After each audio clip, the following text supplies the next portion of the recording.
सानाम को जोहार इंगे पोरान Hansda आगाम डाहार teacher YouTube channel रे अड़ी अड़ी सगुन दाराम सावते आयमा सारहाव सावते जोहार। आदो तेहेñ हो आर मिट साताम अगु कतनी हेज अकना आबो सावता तला रनांग कान गिया। मेन गानोआ नोय आबोआ चांदो लेखाते बांग बांगते नोय ना माघ चांदोय बोलोएनते नतो चांदोय कुनामी कना कुनामी लगी दो आदो नोआ तला रेगे नोय आबो सांताड़ होपन को मेन गानोआ माघ चांदो कुनामी रेगे डाहारडी अतु जहाँ दोबन बाडाय कना पंडित रघुनाथ मुर्मू जहाँ ऑल गुरु बन मेताय कना आदो उनिया गुर महा को मनावेता। आदो नोआ इदी कतेन गे तेहेñा साताम दो मेना अकदा। आदो होय अपुñ चे इंगñ को चे जहाँ गे ना बोया को मिसरा को पे नेल जोंग कना नो वीडियो नो दो सरीगे उइहर मा आर बिचार मा नोआ दो जहाँ गे बोन सेनोक कान नोय ᱧᱩᱛᱩᱢ दो ना नोंका को मेनेदा चे नोंका बोन मेनेआ नोआ दो ना गुरु ñेपेल ᱧᱩᱛᱩᱢ ते ना बोन चलाक कना। आदो नोआ दो तिना गानोक कान बाय गानोक कान कथा दो नोआ कना जे इना हिलो दो ना सनाम कोगे गिदर पिदर हुयु चे आयो बाबा हो सनाम कोगे आबोआ जहाँ हरोक बांदे मेना कोड़ा को दो को कचा कना आर जहाँ गे ना आयो होड़ को चे मई गिदर को दो को झेला को बांदे ते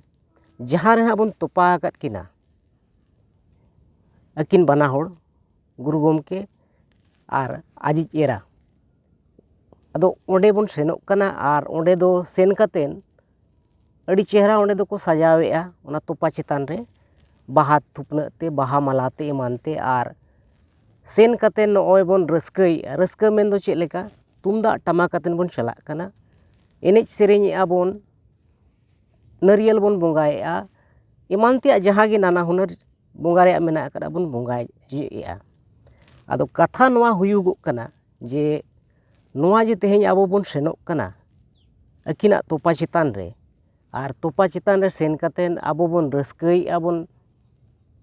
तिना गानोक कना चे बाय गानोक कना नो को दो उइहर रेनांग कथा कना। चिकाते आबो दो बोन मेना जहाँ तिस गे आबो तलारे जहाना गे मिट्टी साताम अगु हिजुगुआ चे उनकाना मुद्दा जुदी रकापा इनखान को मेना जे नोआ दो आबो समाज रनांग दो बांग कना चे आबो समाज रनांग नोआ दो कथा कना। तो उनका लेकन कथा गे ना हुयुगोग कना जे नोआ जहाँ तेहेñ आबो बोन सेनोगोग कना नोआ दो आबो समाज रनांग जहाँ लेख भाग कना चे आबो जहाँ सावता रनांग राय मेना अकदा चेत पाछे नोआ दो बाबन लेबेट लांढोएआ तो चे बाय लेबेट लांढोग कना तो नोंका हो उइहरोआ।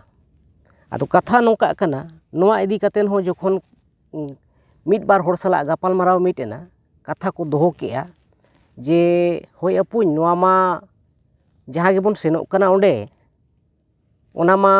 अकिना तोपा चेतान कना आर मेना बोन जे जहाँ रे मानमी होपन को तोपा काको आदो ओना दो माड़घाटी मेनते नो गे बोन मेना। आदो नोआ को मेनेआ जे ओना मा गोराम रनांग माड़घाटी मा बांग कना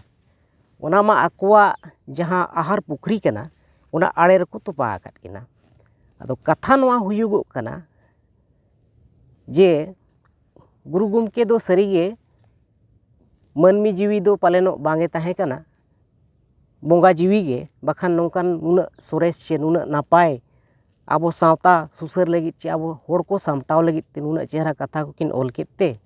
चे तेहेñ नोय चिकी होय सामांगात बोना सदोरात बोनाय आबो को सामटाव मिट लगित तेगे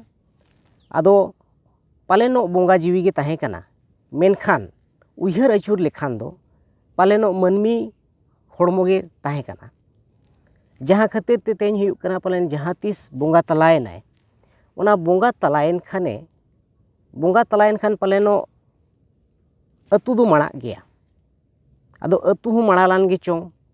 माड़ा आकन गया बाय होबन बाय केदेया पालेनो आर ओना साव सावते भांडान होबन उमलान ताहन पालेनो चिकाते बोंगा हाथ दो भांडान दो बाको उमुआ बड़ाय कन गया बोन उनको दो गोज बाको गुजुआ। एनखान जहां भांडान बन उमुक कना झेल हर बन इदीया एनखान उकोया मानमिया गे आदो ओना लेका तेगे तेहेन जुदी मानमी बोंगा तलायनाय एनखान ओना दो माड़ायना मेनाबन अतु रे गोराम रे नोआ को लैया जे माड़ा कना अतु दो एनखान आदो उनी दो बन बायया बाय एनांगे तेहेन दो हुयुक कना ओना जहां माड़ा कना ओना दो चाबा आदो नो नोंकान कथा को कना आदो उयहर नंग कथा कना नोआ दो जे सरीगे आबो तेहेन बन चलाक कना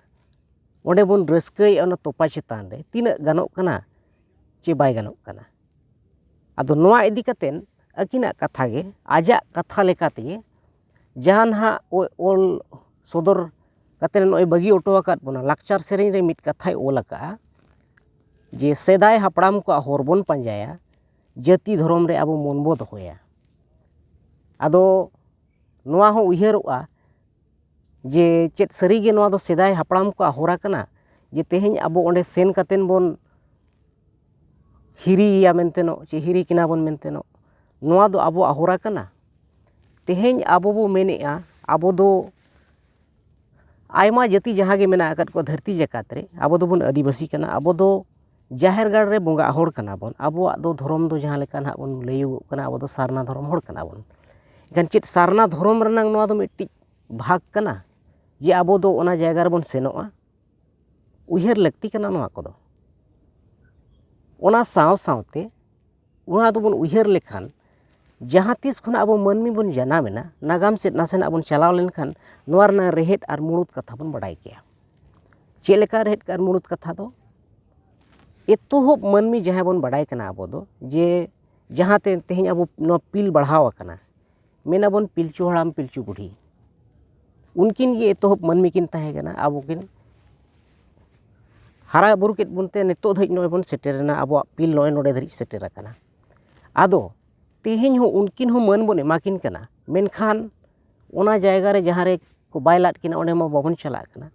ओना लगित ते तेहेन बड़ाय कन गया बोन अतु अतु रे तेहेन हुयुक कना गोसाणे मेना आकदा चे माझी थान होबन मेनेआ एतोहब मानमी किन एतोहब जहां पिल किन बढ़ाव केआ आबो सावता रेनांग तेहेन जहां मुड़ुद मेन गानोआ एंगा तापात कना किन उनकिन हो मन बोन एमाकिन कना ओकारे तेहेन ओना गोसाणे आयतान मेना आकदा आदो ओने ओनकन कथा कान गया एनखान जोखोन उनकिन एतोहब मानमी किन ताहे कना बोंगा लेकन होड़किन ताहे कना उनकिन बाबुन हिरित किना आर तेहेन आबो दो गुरु गोमके दो तेहेन दो हुयुक कना सरीगे बोंगा लेकन सुमांग होड़े ताहे कना मेनखान आबो दो मन दो ओकार बोन एमा कोआ ओना लगित ते हो आयतान मेना आकदा आदो कथा दो नोआ जिनिस कोई कथा दो कना ओना छाड़ा कतेन आबो आदो नोय मेना बोन जे पालेनो जाहेर गाड़ दो दिन हिलो दो बांगबोन सेन दाड़ेया आर ओना लगित तेगे पालेन आबो आदो दोसार आयतान हो मेना आकदा ओना गेबोन ᱧᱩᱛᱩᱢᱟ धर्म आखड़ा आदो नोआ धर्म आखड़ा रे हो चेत ओना जिनिस दो जुदी कथा रे आबोन मेनेया सारहाव रेनांग गे मेना आकदा उनकिन ᱧᱩᱛᱩᱢ ते तेहेन जहां गे ना बोन मनावेत चे मापानाव आबो तला रे मेना आकदा एनखान चेत नोआ दो ओना जायगा रे बाय गापाना आर नोआ जहां बोन मेनेया ñेपेल कथा गुरु ñेपेल कथा एनखान ñेपेल माने दो ओका लेका कथा हुयुक कना तेहेन मिट होड़ जुदी कथा रे आबोन मेनेया मिट होड़ बोंगा तलायनाय आदो बोन मेना जे मेट ñेपेल ले चला कना आदो मेट ñेपेल दो ओका लेका को चला रा अतेन को चला चे ओंडे दो रस्कया को एनेज सेरेnya को ओनका कतेन को ñेपेला उयहर रेनांग कथा कना एनखान जोखोन उनी तेहेन बोंगा तलायनाय आर बोंगा तला कान दिन रे ओना हिलो गेबोन सेनोक कना ओना तिथि रे जहां तिथि रे बोंगा तला कनाय एनखान ओना तिथि रे जोखोन आबो बो चला कना उनी हिरी बोन चला कना एनखान दो रस्का अतेन बोन चला कना चे रा कतेन बोन चला कना मान हा उयहरोक मा सनाम कोगे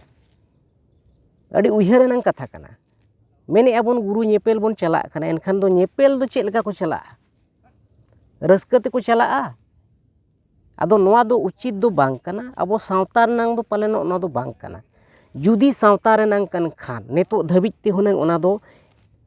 सनाम पड़ा रे देश दिसोम गोटा पड़ा रे आबो सावता ताला रे हुनांग नोआ दो ताहे कोआ आर नोआ हो जुदी तेहेन बोन मेनेया जे काना कान गिया एनखान चेत नोआ ñutum ते तेहेन आबो धर्म आखड़ा रे तेहेन बोन आचार मिट बिचार मिदिया चे तेहेन थुती आबोन तामसाय आबोन जे तेहेñ आबो नोआ जहां गे नोआ इदी कतेन आबो बो गालोच मिदिया बांगा पालेनो आदो होय आदो तेहेñ आपे दिसोम होड़ को सामांग रे आपे को ताला रे कथा दोहो रेनांग माने दो नोआ कना जे आबो दो उनको मानमी कना बन जहां उयहर और बिचारान को कना को ओने बन मेन लेका सेदाय हापड़ाम को दो तीना सेरमा रेचो ओना दो लेखा जोखा दो पालन बनू मेना मेनखान को मेना जे बोंगा को साव गेलबार सेरमा चे गेलबार सिंह चे गेलबार निदा को आचार मिट बिचार मिटला नोंकान को को ताहे कना आदो उनको जोखन उना को उयहर दाड़ेया कना आगाम रनांग को बुझाव दाड़ेया कना आदो ओना जिनिस की आबो हो कम से कम उनको रिन मायांग ओना मायांग कन गया पालन आबो हड़मो रे दो आदो ओना को गे बोन उयहर अचूरा और ओना को गे बोन नापाया आदो नोआ गे बोन उयहर मा और ओना साव सावते नोआ होई मेना जे मानहा उयहरों मा जे आबो सरीगे सरहाव रेनांग मेना कन खान जहां गे नोय बोन सेनोक कना आबो ते निजे ठेन गे कुली मा एटा हड़ दो कुली रेनांग दो दरकार बांग कना जे एटा हड़ ना मेन दो मेन रना लक्ति हो बांग कना तेहेñ जहां होरा आज ए लई ओटो आका पंडित रघुनाथ मुर्मू गुरु गोमके जहां बोन मेताय कना ओल मेना तमा रोड मेना तमा धर्म मेना तमा इकान एतोहब रे लई के ओल जहां गे आबो बोन सेनोक कना उना गादेल गादेल साय साय गेसाय खना हो बढ़ती गे हड़ बोन सेनोक कना ओना जायगा ते चेद आबो ओना बोन सेणा का एतोहब कथा ओलचिकी बोन सेणा का मानहा उयहरोक मा इनखान तेहेñ मिट जांगा हो बांग बोन लाफा का और तेहेñ दो आबो उना रस्क सुमुंग गे बोन रस्क कना होड़ नेलती बोन नोआ बोन कमी जोंग कना आदो नोआ को बांग कतेन मा सनाम को गे नोआ कथा को दो बोन आचार मिट बिचार मिदा और आपे को हो जेमन हठात दो जहाना जिनिस गे बाबोन रगी अड़िस कथा दो बांग कना आदो नोना कथा को गे मा आपे को ठेनी सामांग सदर केआ जेमन मा जहां गे ओड़ा रे इंगन को अपुन को चे अतु टोला पड़ा रे जहां गे हाड़ाम को पुरुधुल को मेना आकात को उनको साव हो नोआ दो जेमन कथा को दोहय मा राड़ाय मा और नापायोक कान बाय नापायोक कान नोआ दो बिचार मिटते नोआ दो बुगियाबन आदो मा तेहेñा साताम दो नोडेगिन केचेदेआ और मा सनाम को गे मा दोहड़ाते इन पठा खुना जोहार।